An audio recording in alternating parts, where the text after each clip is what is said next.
বলেন বাপরে কে খাওয়ায়? আল্লাহ। সন্তানকে কে খাওয়ায়? আল্লাহ।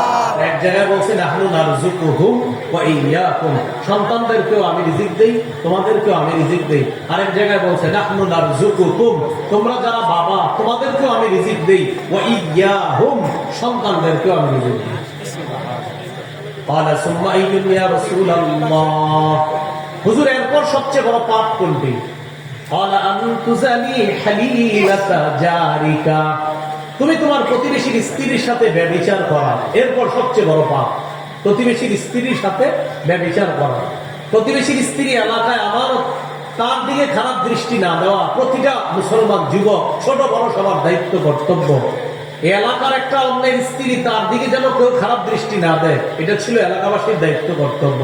কিন্তু স্বামীর অনুপস্থিতিতে ছলে বলে কৌশলে ফুসলি একটা নারীর সাথে আপনি অপকর্মে লিপ্ত হলেন, আর সে যদি প্রতিবেশী হয়, রাসূলুল্লাহ সাল্লাল্লাহু আলাইহি সাল্লাম বলেন কিয়ামতের ময়দানে দাগি দাগি অপরাধীদের মধ্যে তাকেও দাঁড় করানো হবে। নাউযুবিল্লাহ। তো এর মধ্যে এক নাম্বার শিরিক করা, মুশরিক সবচেয়ে বড় দাগি, প্রধান আসামি হিসেবে দাঁড় করানো হবে কিয়ামতের মাঠে।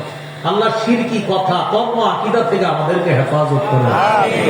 তাহলে আমরা শিরিক করব না, শিরকি কথা বলবো না, শিরকি আকীদা রাখবো না। এরপরে আরেকটা হলো বেদাত।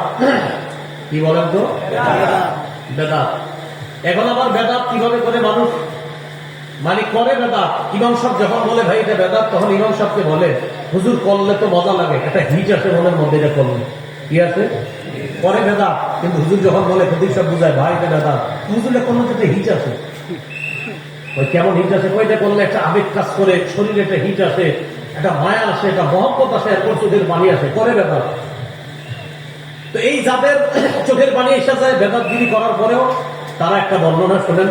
ইমাম মালিক রাহমাতুল্লাহি আলাইহি বলেন মান ইবতাদা ফিল ইসলামি বিদআতান ইয়ারাহা হাসানা ফাকাদ যাআমা আন্না মুহাম্মাদান খানা রিসালা।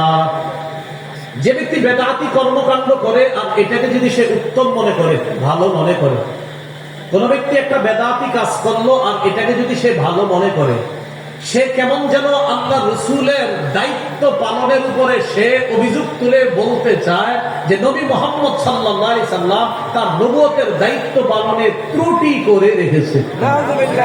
এই জন্য উনি আসছে এটাকে পূর্ণ করতে। কেউ যদি বেদাতকে মনে করে আমি একটা ভালো কাজ করছি, ইমাম মালিক বলেন সে কেমন যেন এই দাবি করতে চায় যে মুহাম্মদ সাল্লাল্লাহু আলাইহি সাল্লাম তার দায়িত্ব পরিপূর্ণ করে রেখে যেতে পারে নাই, তাই হযরতে আসছে এটা নতুন করে পরিপূর্ণ করতে। এই কথা বললা লাখ লাখ মানুষের সামনে বলে কি বলেন ঠিক কিনা, তো জনগণ কয় হ্যাঁ ঠিক। মানে এই জাতীয় বেদাতি সাপ্লাই দেয় মাইকে বৈশা, আর জনগণকে বলে কি বলেন ঠিক কিনা, তো সবাই কয় ঠিক। কয় বেদাতি কথা। আর বলে কি কয় অমুকরা বলে এটার নাকি দলিল লাগে, তো সবাই সামনে যারা এদেরকে বলে বলেন এইসবের কি দলিল লাগে, তো সামনে যারা থাকে হারাও কয় না, তো উনি আবার বলে ঠিক কিনা, তো সবাই কয় ঠিক। বেদাত কথা বলে, বেদাত কাজ করে, আর দেখবেন আমাদের মতো কারো কারো নাম নিয়ে গালিও দিয়ে দিয়ে হতে পারে, দিতে পারে। তো এরকম দিয়ে বলে কি বলেন এগুলাতে কি দলিল লাগে, অমুকে খালি দলিল দেয়, এগুলাতে কি দলিল লাগে, এটা বইলা সে বেদাত সাপ্লাই দেয় আর বুঝাইতে চায় যে এই বেদাতটা এটা কোনো সমস্যা না। ইমাম মালিক বলেন তুমি আল্লাহ রাসূলের দায়িত্বের উপরে তুমি অভিযোগ করলা যারা এই জাতীয় বেদাতগিরি করে। আল্লাহ আমাদেরকে হেফাজত করে।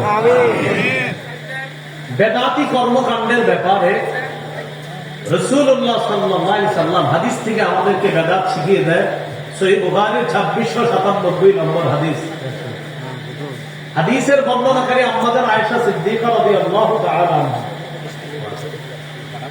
রাসূলুল্লাহ সাল্লাল্লাহু আলাইহি ওয়াসাল্লাম বলেন মান আহদাসা ফি আমরিনা হাযা মা লাইসা ফীহি ফাহুয়া রাদ্দুন। সবাই আমার সাথে বলেন যে ব্যক্তি আমাদের শরীয়তের মধ্যে ইবাদতের নামে সওয়াবের আশায় নতুন কোনো কিছু আবিষ্কার করে, এটা বেদাত, এটা প্রত্যাখ্যান করা হবে। তাহলে ইবাদতের নামে সওয়াবের আশায় নতুন কিছু আবিষ্কার করার নাম কি? বেদাত। কি করা হবে? প্রত্যাখ্যান করা হবে, সদা সর্বদা এটা পরিত্যাজ্য। সহিহ বুখারীর বর্ণনা 6583 নম্বর হাদিস, 6584 এই দুই হাদিস মিলিয়ে রাসূল সাল্লাল্লাহু আলাইহি সাল্লাম বলেন আনা ফারাতুকুম আলাল হাউজ, কিয়ামতের ময়দানে আমি তোমাদের আগে আগে হাউজে কাউসারের পাড়ে চলে যাব। মান মাররা আলাইয়া শারিবা ওয়া মান শারিবা লাম ইয়াজমা আবাদা। নবীজি সাল্লাল্লাহু আলাইহি সাল্লাম বলেন, যে ব্যক্তি আমার সামনে দিয়ে অতিক্রম করবে সে কাউসারের পানি পান করবে, আর যে পানি পান করবে সে আর কখনো পিপাসার্ত হবে না। লা ইয়ারিদান্না আলাইয়া আকওয়াম ইয়ারিফুনি ওয়া আ'রিফুহুম ওয়া ফি রিওয়ায়াতিন আ'রিফুহুম ওয়া ইয়ারিফুনানি। নবী বলেন, আমার সামনে একদল মানুষ আসবে, তাদেরকে আমি চিনবো, তারাও আমাকে চিনবে। নিয়ম অনুযায়ী আমি তাদেরকে পানি পান করাবো। হঠাৎ আমি তাকে দেখবো, ইউহালু বাইনি ওয়া বাইনাহুম, আমার মাঝে আর তাদের মাঝে প্রতিবন্ধকতা সৃষ্টি করা হয়। আকুলু ইয়া রাব্বি ইন্নাহুম মিন্নি, আমি বলবো, আল্লাহ তারা তো আমার উম্মত। আল্লাহর পক্ষ থেকে বলা হবে, ইন্নাকা লা তাদরি মা আহদাসু বা'দাক। হাবিব, আপনি জানেন না, আপনি দুনিয়া থেকে চলে আসার পর এরা ইসলামের মধ্যে নতুন নতুন কত কিছু আবিষ্কার করছে, এটা আপনি জানেন না। আজকে আপনি এদেরকে কাউসারের পানি পান করাতে পারেন না।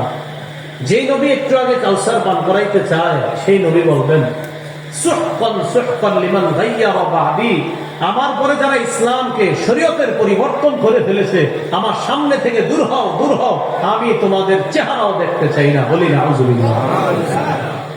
এবার আমার সাথে বলেন, যে বেদাত করে, যে কোনো বেদাতিকে আশ্রয় দেয়, উভয়ের উপর আল্লাহর অভিশাপ, ফেরেশতাদের অভিশাপ, সকল মানুষের অভিশাপ। অনেক মানুষ কি করে, নিজে বেদাতি কর্মকাণ্ড করে, অথবা অন্য কোনো বেদাতির জন্য 2 কাঠা জমিন দিয়ে দেয়, 3 কাঠা জমিন দিয়ে দেয়। হুজুর, আপনি এই জায়গায় একটা খানকা বানান, খানকা বানানোর পর যত বেদাত আছে সাপ্লাই করবেন। তো উনি মাশাআল্লাহ একটা বেদাতের আখড়া বানায় লাল কাল কিছু কাপড় টাপড় লাগাবে। আর বেদাতের প্রথম শর্ত হলো এই জাতীয় কিছু লাল কাল ঝিকমিক ইত্যাদি লাগাইতে হবে। তো এগুলা লাগানো মানে লাল দেখলেই একদল অনুসারী এরা বুঝে, হ্যাঁ হ্যাঁ এনে আমগো লোক, কয় এরকম কি বলে, কয় এনে আমগো লোক, মানে বুঝায় এনে যে আছে হে হলো আমাদের লোক, আমাদের লোক মানি ওইটা বুঝায় আর কি। তো এরকম একটা কিছু করে। এখন দেখবেন আমার এই কথা শুনে অনেকে বলবে, মনে হয় আমাদেরকে বলছে, তো আপনারা বললে আপনাদের কি বলছি, মনে মনে বলবে কি এটা মনে হয় আমারে বলছে, আপনি বেদাতগিরি করলে তো আপনারই বলছে।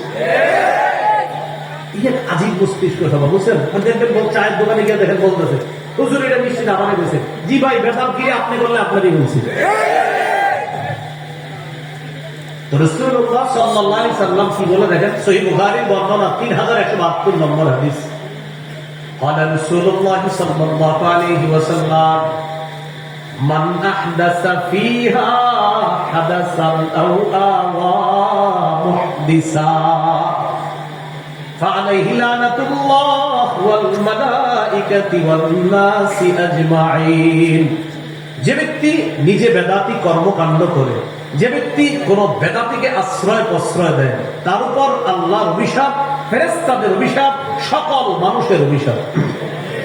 আল্লাহ আমাদের সকলকে বেদাতি কর্মকাণ্ড এবং বেদাতি আকীদা থেকে সমূলে আমরা যেন এগুলা থেকে একদম সুন্দরভাবে আমরা ফিরে আসতে পারি, এবং বেদাত নামক কর্মকাণ্ড যদি আশেপাশে থাকে সমূলে যেন এলাকা থেকে সরাই দিতে পারি। আল্লাহ তৌফিক দান করুন। এবার একটা কথা শুনেন, বলেন আমার সাথে কোন এলাকায় একটা বেদাত প্রতিষ্ঠিত হয়ে গেলে তাদের উপর আল্লাহ রাগ করে একটা সুন্নত উঠায় নেয়, তওবা করা ছাড়া এই জাতিকে কিয়ামতের আগে সেই সুন্নত আল্লাহ আর ফিরিয়ে দেন না। একটা বেদাত এলাকায় প্রতিষ্ঠিত হয়েছে আপনাদের চোখের সামনে, আর আপনারা খালি বলছেন থাক থাক, বেদাত হয়েছে আর বলছেন থাক। এই থাক থাক করতে করতে প্রথমে সালাফিরা ছিল, একা ছিল, একা থাকার পরে এরপরে তার অনুসারী বাড়ছে। আর এটাই কিন্তু নিয়ম। দেখবেন কিছু মানুষ যখন প্রথম বেদাতের আর সূচনাটা এইভাবে হয়, হঠাৎ দেখবেন এক জায়গায় একজন তার গায়ে পোশাক আদি ইত্যাদি কম, তো 2-4 জন পাশে বৈশা থাকে। যদি বলে হ্যাঁ এইভাবে বসে বেড়াতে বসছেন, ভাই কি যে আছে এটা তো বুঝবেন না, কি আছে তো দেখাই দিতেছে, বলতেছে কি আছে। হ্যাঁ ভাই, কথাটা মনে রাখেন, এখনো পীরের নাম কিভাবে হয় ল্যাংটা? পীরের বিরোধিতা না, কিন্তু ল্যাংটা পীর মানে এই নামটা এটা তো একটা মাথায় লাগায় সরমের ব্যাপার। যে আপনি কি বললেন ছোটবেলা আপনার বাচ্চা ল্যাংটা কারা হয়? বাচ্চারা না। একটা পীরের নাম আপনি দিয়ে দিলেন ল্যাংটা। মানে আচ্ছা, আপনার শরীয়ত ঠিক আছে, শরীয়ত আপনার কি বলে সেটা পরে বলি, আপনার আকলকে জিজ্ঞাসা করেন আপনি নামটা দিলেন কিভাবে? কি পীর? কি পীর? ল্যাংটা পীর। এটা তো অসুস্থ মস্তিষ্ক ছাড়া এটা সম্ভব না। এবং একদল মানুষ এটা আপনার বলতে কি যে আছে জানেন না, তো নামের মধ্যেই তো বোঝা যাইতেছে কি আছে। রাসূলুল্লাহ সাল্লাল্লাহু আলাইহি ওয়াসাল্লাম বলেন, এলাকায় একটা বেদাত প্রতিষ্ঠিত হয়ে গেলে ওই এলাকা থেকে একটা সুন্নত আল্লাহ উঠায় নেয়। এই জাতির উপরে আল্লাহ রাগ করে তাদেরকে সেই সুন্নত ফিরায় দেয় না। আমি এই হাদিসটা নিয়ে চিন্তা করি মেসওয়াক করা সুন্নত সবাই জানি। আম্মা জান আয়েশা সিদ্দিকা বলেন, নবী ঘর থেকে যখন বের হতেন সর্বশেষ মেসওয়াক করতেন। ঘরে ঢুকে সমস্ত কাজের সর্বপ্রথম নবী মেসওয়াক করতেন। ঘর থেকে বের হতেন, সর্বশেষ কাজ মেসওয়াক। ঘরে ঢুকতেন, সর্বপ্রথম কাজ নবীর মেসওয়াক। নবীজি বলেন, জিবরিল আমিন আমাকে এত বেশি মেসওয়াক করতে বলছে, আমি টেনশনে পড়ে গেলাম, না জানি আমার দাঁতগুলো ভেঙে ফেলতে হয় মেসওয়াক করতে করতে, এত বেশি মেসওয়াক করতাম। আব্দুল্লাহ ইবনে ওমর রাদিয়াল্লাহু তাআলা আনহুমা বিছানায় মেসওয়াক রেখে দিতেন, ঘুম ভাঙতো মেসওয়াক করতেন, আবার ঘুমায় গেছে মেসওয়াক পাশে রাখা, আবার ঘুম ভাঙছে আবার মেসওয়াক করছে, আবার এইভাবে রাখা, আবার ঘুম ভাঙছে আবার মেসওয়াক করছে। আরে আপনি এত মেসওয়াক করেন কেন? হাবিবের হাদিস থেকে বুঝছি মেসওয়াকের গুরুত্ব কত। এই সুন্নতটা আমরা সবাই জানি, কিন্তু পালন করতেছি না কেন? ওই আমার আপনার চোখের সামনে ভেদাত করছে, বাধা দিচ্ছি না, আল্লাহ রাগান্বিত হয়ে আমাদেরকে তৌফিক দিচ্ছে না মেসওয়াক করা। অসংখ্য গণিত সুন্নত করতে পারে, কিন্তু করতেছি না। আপনি দেখবেন অসংখ্য মানুষ এই খানার শুরুতে বিসমিল্লাহ বলা, আপনার অটোমেটিক ভাবে আমরা বিসমিল্লাহ বলতেছি না, অথচ সবাই জানে বিসমিল্লাহ বলা সুন্নাহ, কিন্তু এরপরেও বিসমিল্লাহ বলতে ভুলে যাচ্ছি কেন? আল্লাহ রাগ করে সামনে বেদাত হচ্ছে, রাগান্বিত হয়ে এই সুন্নাহের তৌফিক দিচ্ছে না। তো বলছিলাম, এলাকায় বেদাত প্রতিষ্ঠিত হয়ে গেলে এটা সবাই মিলে প্রতিহত করা দায়িত্ব কর্তব্য। বলেন ইনশাআল্লাহ। এলাকায় বেদাত প্রতিষ্ঠিত হতে দিয়েন না। قال رسول الله صلى الله عليه وسلم ما ابتدع قوم في دينهم بدعة। হাদিস রাসূলুল্লাহ সাল্লাল্লাহু আলাইহি ওয়াসাল্লাম বলেন, কোন জাতি যখন তাদের ধর্মের মধ্যে একটা বেদাত আবিষ্কার করে, আর এই বেদাত যদি এলাকায় প্রতিষ্ঠিত হয়ে যায়, আল্লাহ সেই জাতি থেকে একটা সুন্নত ছিনায় নেয়। কিয়ামতের আগে ওই জাতিকে সেই সুন্নত আর আল্লাহ ফিরিয়ে দেয় না। আল্লাহ আমাদেরকে হেফাজত করেন। তাহলে প্রিয় ভাইরা বলেন আমার সাথে সবাই, শিরকি আকীদা রাখবো না, বেদাতি আকীদা রাখবো না, শিরকি কথা বলবো না, বেদাতি কথা বলবো না, শিরকি কর্ম করব না, বেদাতি কর্ম করব না, শিরকি মজলিসে বসবো না, বেদাতি মজলিসে বসবো না, শিরকি মজলিস দেখতে যাব না, বেদাতি মজলিসও দেখতে যাব না। মনে থাকবে ইনশাআল্লাহ। ইসলামে প্রবেশ করেছি কিনা কয় লক্ষণ? 1 নম্বর আত্মসমর্পণ, 2 নম্বর ইখলাস, 3 নম্বর বিশুদ্ধ আকীদা। আকীদায় বেদাত থাকা যাবে না, শিরক থাকা যাবে না। 4 নম্বর উত্তম চরিত্র। এটা জরুরি বিষয়, উত্তম চরিত্র। এরা মসজিদের সামনের কাতারেই বোঝা যায় উত্তম চরিত্রের বিষয়টা। কোথায়? মসজিদের সামনের কাতারে।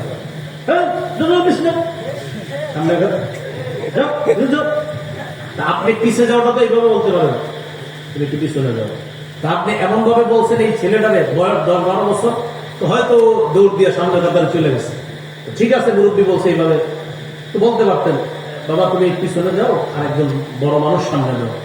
এই ছেলেটা আপনারা আগামী 10 দিন সালাম দিবে।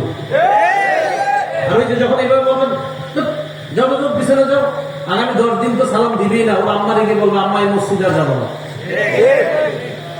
এই জন্য আপনার আখলাকটা মসজিদ থেকে আপনি দেখান না। এরপরে মসজিদে খুতবা চলতেছে, মাশাআল্লাহ খতিব সাহেব ভাষণ দিয়ে খুতবা দিতেছে, মুসল্লিরা একদম মনোযোগ সহকারে খুতবা শুনতেছে। ইতিমধ্যে এলাকার এক হোমলা চোমলা নেতা আইসা সবার ঘাট ডিঙে সামনে যেতেছে। এটা কোন ধরনের আখলাক দেখাইলেন আপনি? এটা তো আপনি আখলাক দেখাইলেন, সুন্দর হলো না বিষয়টা? তো এই বিষয়গুলো বাংলাদেশে না থাকলেও পৃথিবীতে আছে, আছে বলেই তো আমি বলছি। এই হলো আপনার আখলাক, এই বিষয়টা ঠিক রাখা। আল্লাহ তাআলা সূরা কলামের 4 নম্বর আয়াতে বলেন, কাফেররা রাসূল সাল্লাল্লাহু আলাইহি সাল্লামের চরিত্র নিয়ে কথা বলেছিল, তা আল্লাহ তাআলা বলে দিলেন, ইন্নাকা আলা খুলুকিন আযীম। হাবিব, আমি আল্লাহ আপনার সার্টিফিকেট দিয়ে দিলাম, আপনি মহান চরিত্রের অধিকারী। আনাস ইবনে মালিক রাদিয়াল্লাহু তাআলা আনহু বলেন, খাদামতু রাসূলুল্লাহ সাল্লাল্লাহু আলাইহি সাল্লাম 10 সিনিন। আমি 10 বছর রাসূলুল্লাহ সাল্লাল্লাহু আলাইহি সাল্লামের খেদমত করলাম। কোনদিন বলেননি কেন এটা করেছো, কোনদিন বলেননি কেন এটা করনি। 10 বছরে কোনদিন বলেননি এটা কেন করেছো, এটা কেন করো নাই। 10 বছরও এমনটা বলেননি, যদিও এটা বলা নাজায়েজ না। তুমি কেন করেছো বলা জায়েজ আছে, তুমি এটা কেন করো নাই এটা বলা জায়েজ আছে, কিন্তু নবী কখনো এটা বলেন নাই। এই জন্য ঘরের কর্মচারী, মসজিদে মুসল্লি ইত্যাদি বিভিন্ন সময় আমাদের সুন্দর আখলাক মানুষের সামনে দেখাতে হবে। এজন্য ছোট থেকে ছোট নেকির কাজ এটাও ছাড়া যাবে না। আপনি একজনকে চা পান করাইতেছেন, এই চা পান করানোর সময় তার সামনে বসলেন, আর চা পান করানোর সময় আপনার চেহারাটা একটু হাস্যোজ্জ্বল রাখলেন, সুন্দর একটা অবয়ব আপনি প্রকাশ করলেন, আর বুঝাইলেন তাকে আপনি অনেক মহব্বত করতেছেন। রাসূলের হাদিস প্রমাণ করে এই ছোট্ট আমলটা, চা পান করাইলেন আর তার দিকে একটু সুন্দর হাসি মাথা মুখে তাকাইলেন, হতে পারে এটা আপনাদের জান্নাতে নিয়ে যাবে। আমি আপনাদের এলাকা দিয়ে গাড়ি দিয়ে যাইতেছি, এলাকার 2-3 জন চিনে ফেলে আমার গাড়ির পাশ থেকে বললেন, আসসালামু আলাইকুম, হুজুর ভালো আছেন? তো আমি গাড়ির ভিতর থেকে শুধু হাসি মুখে বললাম, এবার একটা হাসি মুখে আপনাদের শুধু মাথাটা নাড়াইলাম। রাসূলুল্লাহ সাল্লাল্লাহু আলাইহি সাল্লাম বলেন, লা তাহকিরান্না মিনাল মা'রুফি শাই। তোমরা তুচ্ছ কোনো ভালো কাজ, একদম ছোট একটা ভালো কাজ করলা, এই ভালো কাজটাকেও তোমরা তুচ্ছ মনে করবা না। লা তাহকিরান্না মিনাল মা'রুফি শাইআ। ছোট্ট একটা ভালো কাজকে তোমরা তুচ্ছ মনে করবা না। ওয়ালাউ আনতালকা আখাকা বিওয়াজহিন তালাক। তোমার ভাইয়ের দিকে হাসি মুখে তুমি তাকাইলা, এই যে একটা সুন্দর তুমি আখলাক তাকে দেখাইলা, এটাও তোমার নাজাতের কারণ হয়ে যাবে। তাহলে আমি ইসলামে পরিপূর্ণ আসি কিনা, চতুর্থ আলামত কি? উত্তম চরিত্র। এটা সব জায়গায় আমার এই চরিত্রটা ফুটিয়ে তুলতে হবে। অনেক ভাই আছে বাহিরে আসলে বন্ধুদের সাথে তার চরিত্র বড় চমৎকার, আমাদের সাথে দেখা সাক্ষাতেও চরিত্র চমৎকার, আমাদের সামনেও তিনি অনেক ভালো মানুষ, মসজিদেও তিনি একজন ভালো মুসল্লি। এই লোকটা আবার ঘরে গিয়ে তার স্ত্রীর সাথে এমন বদ আচরণ করে যেটা একদম সম্পূর্ণ উল্টা। রাসূলুল্লাহ সাল্লাল্লাহু আলাইহি সাল্লাম বলেন, তোমাদের মধ্যে সবচেয়ে উত্তম চরিত্রের অধিকারী ওই ব্যক্তি যে তার স্ত্রীর কাছে সবচাইতে উত্তম চরিত্রের অধিকারী। তার স্ত্রীর কাছে যদি শ্রেষ্ঠ চরিত্রের অধিকারী হয়, ওই ব্যক্তি শ্রেষ্ঠ চরিত্রের অধিকারী। শোনো, আমি নবী মুহাম্মদ সাল্লাল্লাহু আলাইহি সাল্লাম আমার বিবিদের কাছে সবচাইতে শ্রেষ্ঠ চরিত্রের অধিকারী।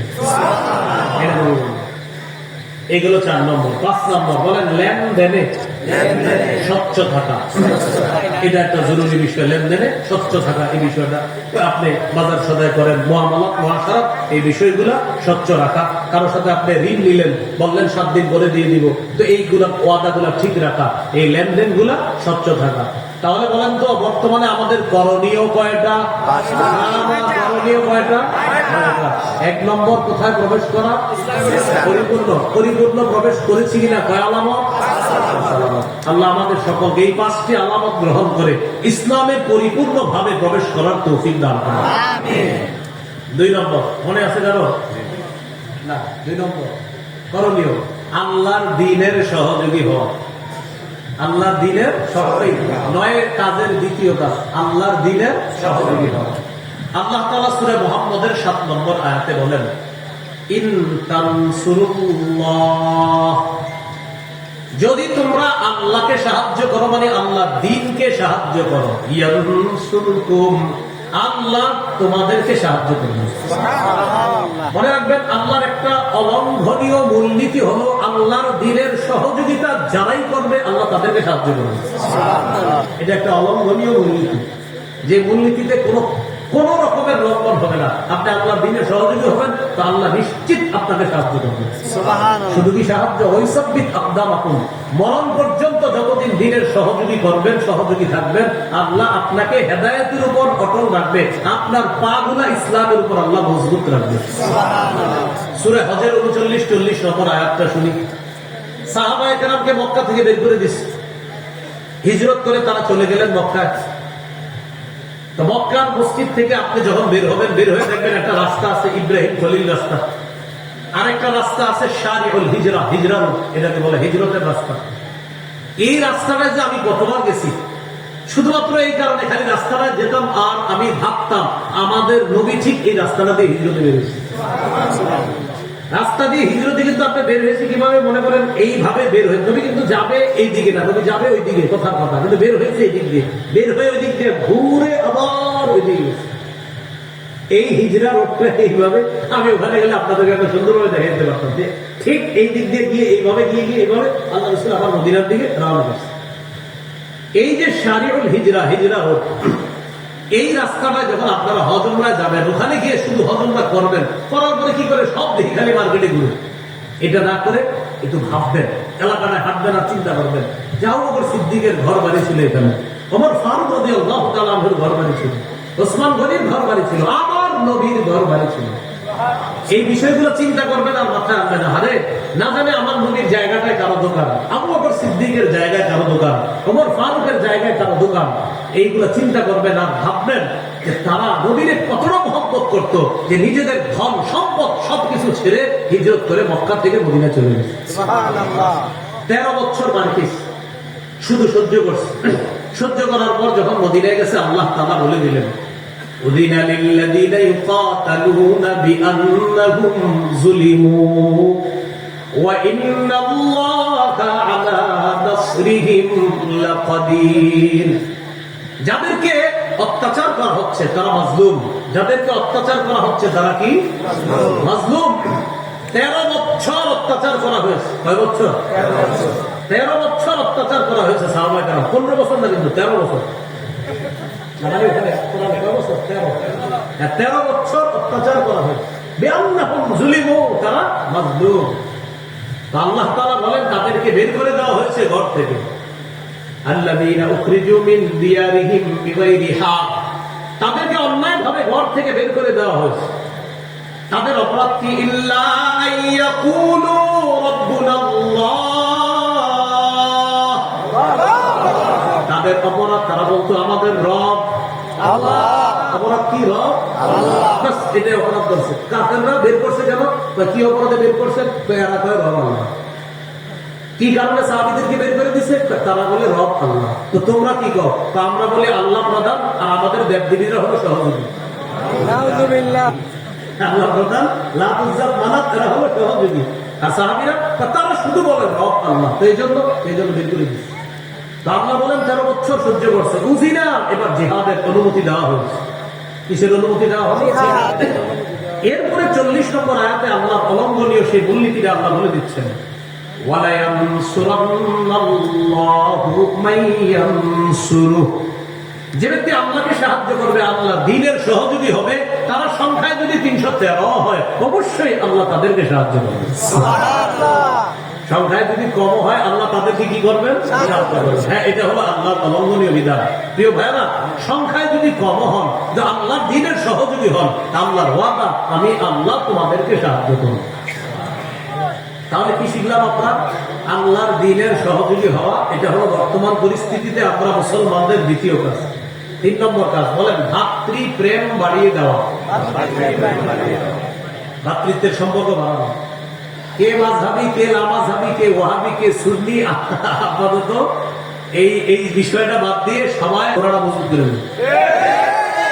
মজবুত করার পরে এরপর না হয় হলো কি, যে তুমিও মুসলমান আমিও মুসলমান, এবার আসো কি বলো, হাত কই বাঁধবেন, এটা নিয়ে কথা হবে, তো চলেন এবার কথা হবে। তো আগে কি, আগে চলো আমরা ইসলামটা একটু মজবুত করে নেই, এরপরে আমরা কথা বলবো, সমস্যা নেই। এটা হলো আমার একটা প্রাণের দাবি, মনের দাবি। আপাতত এই ইয়াটা কিছুদিন অফ রেখে আপাতত মুসলমান সবাই ভাতৃত্বের সম্পর্কটা বাড়া। যদি মুসলমানরা খালি আপনার কিছুদিনের জন্য এক হয়ে যায়, আর কোন মতে যদি নির্বাচনটা হয়ে যায়, মুসলমানদের এদেশে ইসলাম ঠেকানোর সামর্থ্য বাড়ানো।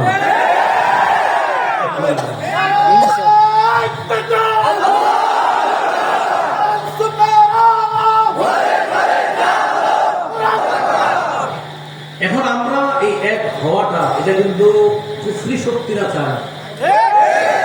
আমাদের এক হওয়াটা যারা চায় না, কুফরি শক্তিরা চায় না। কিন্তু আমাদের না, কিছুটা সময়ের জন্য হইল এক হয়ে যাওয়াটা একদম সময়ের দাবি এবং আমাদের প্রাণের দাবি। জানি না কি হয়। আল্লাহর কাছে আমরা দোয়া করতে থাকি, আল্লাহ তৌফিক দান করুন।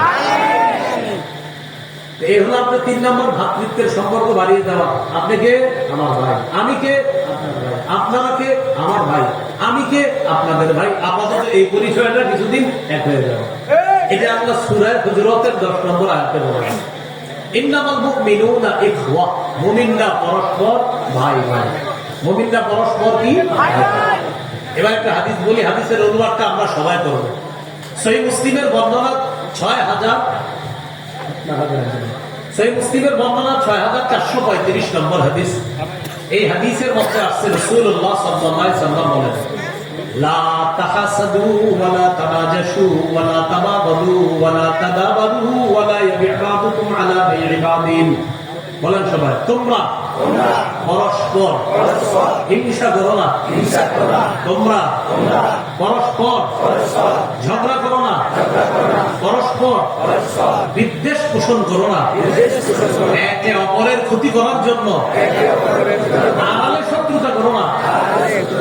একজনের ক্রয় বিক্রয় চলাকালীন আরেকজন ক্রয় বিক্রয় করবা না। এটা হলো ভাই মাছ কত? 200 টাকা। 195 দিই না ভাই, 200 দিলে দেবো। তো ঠিক আছে 200 টাকা দেন, তাহলে চুক্তি হয়ে গেল 200। পাশে দিয়ে একজন দেখে মাছটা খুব সুন্দর, আমি 220 টাকা দিব, এটা নিষেধ, এই কাজটা নিষেধ। তাহলে নবী আমাদেরকে নিষেধ করলেন, হিংসা করো না, পরস্পর বিদ্বেষ পোষণ করবা না, একে অপরের ক্ষতি করার জন্য আড়ালে শত্রুতা করবা না। তো আমরা নবীজির কাছে জানতে চাই, হাবিবটা আমরা কি করব? নবীজি বলে দিলেন, কুনু ইবাদাল্লাহি ইখওয়ানা। বলেন, হে আল্লাহর বান্দারা, তোমরা পরস্পর ভাই ভাই হয়ে যাও। তাহলে আমাদেরকে কি হয়ে যেতে বলছে? আপাতত হিংসা, বিদ্বেষ, পরশ্রীকাতরতা, লোভ লালসা ইত্যাদি এটা বাদ দিয়ে আপাতত কে কার সাথে বহস তর্ক ইত্যাদি কিছুদিন আমরা রাখি। আপাতত আমরা একই যে আমরা মুসলমান, যে কোনো মূল্যে এদেশে ইসলাম চাই। মনের দাবি, ইসলামের দাবি, আল্লাহ কবুল করে। কত গেল? 4 নম্বর, ঝগড়া বিবাদ কমায়া আন্তরিকতা বাড়ানো। ঝগড়া বিবাদ কমিয়ে আন্তরিকতা বাড়ানো, এটা কিভাবে করা যায়? এটা করা যায় কিভাবে? আমার সাথে আমাদের দুজনের বেশি একসাথে বসে যাবে, আমার সাথে আমার ঝগড়া, এই দুজনের বারবার একসাথে চেয়ারে মুখোমুখি বসাতে হবে, 2 কাপ চা রাখতে হবে, কথা বলতে আপনারা আরো কিছু রয়েছেন, এরকম দুইজনে বসে কথা বলাইতে হবে। আমি এটা বিশ্বাস করি, আমরা দূরে থেকে যে একজন আরেকজনের যতই বিরোধিতা করি, সামনে বসে দেখবেন আমাদের মতো আপন কেউ। এই ঝগড়া কমায় আন্তরিকতা বাড়াতে হবে। এই ব্যাপারে আল্লাহ তাআলা বলেন, ওয়াতিউল্লাহ ওয়া রাসূলাহু ওয়া লা তানাযাউ ফাতাফশালু ওয়া তাযহাবা রিহুকুম। তোমরা আল্লাহর আনুগত্য করো, নবীর আনুগত্য করো। ওয়া লা তানাযাউ, তোমরা পরস্পর ঝগড়া করো না। যদি ঝগড়া করো ফাতাফশালু, দুর্বল হয়ে যাবা। ওয়া তাযহাবা রিহুকুম, তোমাদের শক্তি খর্ব হয়ে যাবে। সবাই দিকে তাকায় বুঝেন, 1 জন 2 জন 3 জন 4 জন, আমরা 4 জন মিলে একটা দল, শক্তি কম না বেশি? 4 জনের 4টা দল, কম না বেশি? 4 জনের 1 দল, শক্তি কম হলো না বেশি? 4 জনের 4 দল কম। তাহলে 4 জনে মিলে 1 হওয়া, এটা শক্তি বেশি। কিন্তু কোন এক কারণে আমরা 4 জনের মধ্যে একটু দ্বন্দ্ব ঝগড়া হয়ে গেছে, 4 জন আলাদা হয়ে গেছে, 4 জনে বলতেছে আমি ঠিক, উনি বলে উনি ঠিক, উনি বলে উনি ঠিক, উনি বলে উনি ঠিক। আল্লাহ তাআলা বলেন, মাঝে দিয়ে যে ক্ষতিটা হয়ে গেল, তাযহাবানি হুকুম, তোমাদের শক্তি খর্ব হয়ে গেছে। এই শক্তি দুর্বল হয়ে যাওয়ার কারণে তোমরা কিন্তু বিপদে পড়বা। এই গেল আপনার 4 নম্বর। 5 নম্বর, দুনিয়ার বিলাসিতায় মজে যাওয়া যাবে না। যুবক ভাইরা, দুনিয়ার বিলাসিতা বর্জন করা। তিরমিজির বর্ণনা, রাসূলুল্লাহ সাল্লাল্লাহু আলাইহি ওয়াসাল্লাম বলেন, লাউ কানাতিদ দুনিয়া তা'দিলু ইনদাল্লাহি জানাহা বা'উদা লামা সাকা কাফিরুম মিনহা শারবাতা মা। রাসূলুল্লাহ সাল্লাল্লাহু আলাইহি ওয়াসাল্লাম বলেন, দুনিয়ার মূল্য যদি আল্লাহর কাছে মাছির ডানা পরিমাণ হতো, মশার ডানা পরিমাণ হতো, তাহলে একজন কাফেরকে আল্লাহ 1 ঢোক পানি পান করতে দিতেন না। এই জন্য দুনিয়ার মধ্যে যাওয়া যাবে না। 6 নম্বর, গুরুত্বপূর্ণ কথা বলেন আমার সাথে সবাই, অধিকার আদায়ের লড়াই অব্যাহত রাখা। অধিকার আদায়ের লড়াইয়ের কোন পবিত্র নাম জিহাদ। অধিকার আদায়ের লড়াইয়ের পবিত্র নাম কি? এই মানসিকতা সবার রাখতে হবে। জিহাদের নিয়ত আছে সবার? আর কার আছে? জিহাদ কাকে বলে? সন্ত্রাসী কর্মকাণ্ড নির্মূল করার শ্রেষ্ঠ কোন মেডিসিন যদি প্রয়োগ করতে চান তো জিহাদ প্রয়োগ করতে হবে। আবু জাহেল মার্কার সন্ত্রাসী যারা আছে, এই আবু জাহেল মার্কার সন্ত্রাস, উতবা সাইবা, ওয়ালিদ ইবনে মুগীরা, নমরুদ, হামান, কারুন মার্কা সন্ত্রাসীদেরকে দুনিয়া থেকে মূলোৎপাটন করার একমাত্র শ্রেষ্ঠ উপায় জিহাদ। জিহাদ আর সন্ত্রাস এক না আলাদা? জিহাদ আর সন্ত্রাস এক না আলাদা? বলেন সবাই, সন্ত্রাসী কর্মকাণ্ড নির্মূল করার শ্রেষ্ঠ একটা পবিত্র পদ্ধতি আমরা এটা প্রত্যেককে আজকে ওয়াজে শুনছেন এমন না, এখানে অনেকে আছেন এই বিষয়টা পার্সোনালি প্রত্যেকে বলবেন যে ভাই শুনো, সন্ত্রাস আর জিহাদ এক না। সন্ত্রাস অপবিত্র, জিহাদ পবিত্র। সন্ত্রাস অপবিত্র, জিহাদ পবিত্র। এটা ঘরে ঘরে আপনার পৌঁছাইতে হবে। চা দোকানের সামনে আরেক মুসলমানরা আপনি বলতে হবে, ভাইয়া সন্ত্রাস অপবিত্র, জিহাদ পবিত্র। আবু জাহেল সন্ত্রাসী, হামান সন্ত্রাসী, কারুন, ফেরাউন, নমরুদ সন্ত্রাসী, ইব্রাহিম নবী মুজাহিদ, মুহাম্মদ সাল্লাল্লাহু আলাইহি সাল্লাম মুজাহিদ। এইভাবে আমরা মানুষকে বুঝাতে হবে। বলেন ইনশাআল্লাহ। ইনশাআল্লাহ। قال رسول الله صلى الله عليه وسلم عليكم بالجهاد في سبيل الله فإنه باب من أبواب الجنة। রাসূলুল্লাহ সাল্লাল্লাহু আলাইহি সাল্লাম বলেন, তোমরা আল্লাহর রাস্তায় লড়াই, জিহাদ অব্যাহত রাখো। জিহাদ জান্নাতের দরজাসমূহের একটা দরজা, এটা হলো জিহাদ। সুবহানাল্লাহ। এটার নাম কি বলেন তো? জিহাদ। টাকা নামাজ দেবে সবাই, টাকা আমি পানি পান করার জন্য আমাদের দিতে হবে। বিসমিল্লাহ বাবা, একবার বিসমিল্লাহ বাবা, দুইবার। এবার হাদিস শুনুন। قال رسول الله صلى الله عليه وسلم من قاتل في سبيل الله فوق ناقة وجبت له الجنة। কেউ যদি ওটের দুধ পান করে, এই ওটের দুধ দুইবার পান করে, ওটের দুধ দুইবার পান করতে, দুই ঢোক পান করতে যতটুকু সময়ের প্রয়োজন, এতটুকু যদি কেউ আল্লাহর রাস্তায় জিহাদ করে তার জন্য জান্নাত ওয়াজিব হয়ে যায়। যে দুইবার দুধ পান করতে তো বেশি সময় লাগে না, এতটুকু পরিমাণ যদি কেউ আল্লাহর রাস্তায় লড়াই করে তার জন্য জান্নাত ওয়াজিব হয়ে যায়। তাহলে অধিকার আদায়ের লড়াই, এটা কি বলেন তো? এটা অব্যাহত রাখতে হবে। এটা হলো 7 নাম্বার, যোগ্য নেতৃত্ব আল্লাহর কাছে চেয়ে নেওয়া। প্রথমে আপাতত দোয়া হলো, আল্লাহ পুরুষ শাসক বর্তমানে দেশে আছে, আর জীবনেও পুরুষের পরিবর্তে অন্য কিছু চাই না। বুঝলেন? প্রথমে এই দোয়া করবেন যে আল্লাহ পুরুষ শাসক অব্যাহত রাখেন। প্রশ্ন করতে পারেন কেন? দেখেন এখানে আপনারা যারা আছেন, আমি সুন্দর করে বলি, কেউ আওয়ামী লীগের সমর্থক হতে পারেন, কেউ বিএনপি, কেউ হয়তো জাতীয় পার্টি, কেউ জামাত, কেউ জাসদ, কেউ বাসদ, কেউ ইসলামী আন্দোলন, কেউ খেলাফত মজলিস, বিভিন্ন দলের সমর্থক থাকতে পারেন। মহব্বতের সাথে বলি, বিএনপি পন্থী যারা আছেন আপনারাও নীতি নির্ধারকদেরকে বুঝান যে আমাদের সামনে নেতৃত্বে যে আসবে পুরুষ হতে হবে। তো মাশাআল্লাহ আপনাদের জনাব তারেক রহমান আছে। আওয়ামী লীগ পন্থী যারা, যদি আপনাদের নির্বাচনে জানি না, হয়তো আপনাদের যে নিবন্ধন, আমরা রাজনৈতিক কথা বলবো না, নিবন্ধন থাকবে কি থাকবে না এটা রাজনৈতিক বিষয়। তো যদি থাকে, আমি মনে করি আপনারা একজন পুরুষকে বসান, জনাব সজীব ওয়াজেদ জয় হতে পারে। জাতীয় পার্টি, এদের মধ্যে আবার 2 দল হয়ে গেছে, এক দল আবার প্রধান মহিলা, আর এক দলের আবার পুরুষ। আমি বলবো আপনারা পুরা এক হয়ে পুরুষকে বসান। আর মাশাআল্লাহ আমাদের ইসলামী দলে তো মাশাআল্লাহ সবাই পুরুষ। এই জন্য ভাবনার বিষয়ে কারে বসানো। তো আমি বলছি, রাসূলুল্লাহ সাল্লাল্লাহু আলাইহি সাল্লাম বলেন, লাইয়ুফলিহা কওমুন ওয়াল্লাহু আমরুহুম ইমরাআতান। এটা হলো মূলনীতি, মনে রাখবেন। রাসূলুল্লাহ সাল্লাল্লাহু আলাইহি সাল্লাম বলেন, ওই জাতি কিছুতেই কখনোই সফল হবে না, ওই জাতি কিছুতেই সফল হবে না। আবার বলছি, বলেন, ওই জাতি কিছুতেই, আবার ওই জাতি কিছুতেই যারা তাদের নেতৃত্বে কোন নারীকে বসায়। বক্তব্য নবীজি বলে দিয়েছেন যারা তাদের দায়িত্বে কোনো নারীকে বসাবে এই জাতি কখনো সফল হবে না। এই জন্য আমি কিন্তু মহব্বতের সাথে বলছি, আপনারা যেই দলে করবেন সবাই আপনাদের পুরুষ নীতি নির্ধারক যারা তাদের সাথে কথা বলেন।